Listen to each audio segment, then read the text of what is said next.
So yesterday Pacific Offshore came to do our rigging survey. The great news is they say everything's good. They just need to do a polish on the rigging, and they're coming to do that today. We're getting a port side spinnaker halyard installed because at the top of our mast we have two separate bales for the spinnaker.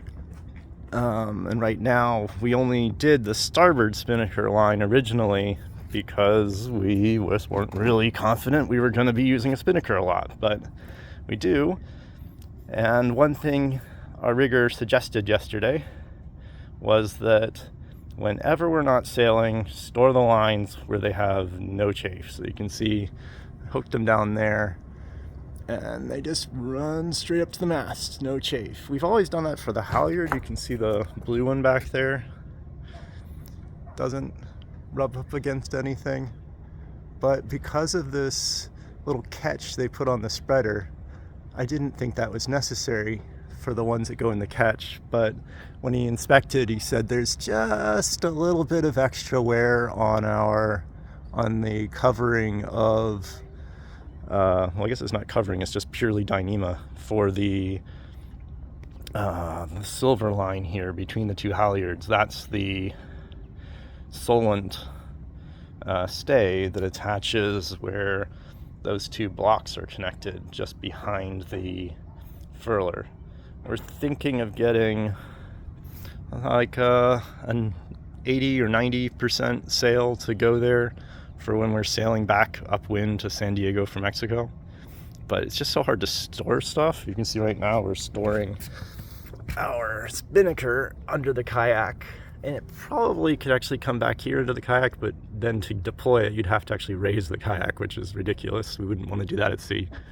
But what we'll probably do is store it like maybe under here to protect it from the sun, and then store it on the side, put the spinnaker maybe on the starboard side along one of the lifelines, and then on the port side put our upwind, like I said, 80-90% fractional upwind sail.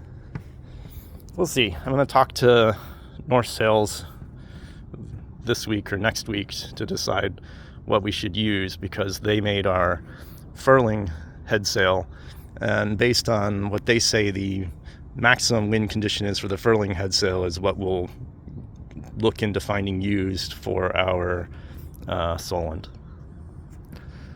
So that's the last sail we'll need for Mexico. Rigger's bag is still here because, like I said, they have work to do today. They're installing, see, they marked it, they're going to install the clutch for the port side spinnaker halyard here and take this one and move it up and inboard a little. Honestly, I think they could actually mount it all the way inboard on this, but he's going to just try moving this ever so slightly inboard and then the other one ever so slightly outboard to keep them from conflicting.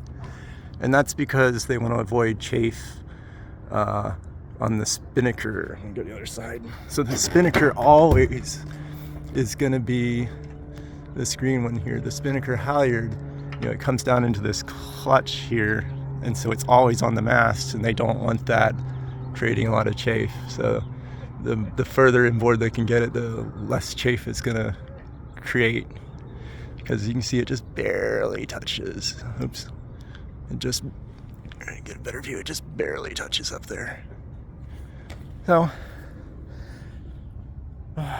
rigging will be taken care of by maybe the end of this week.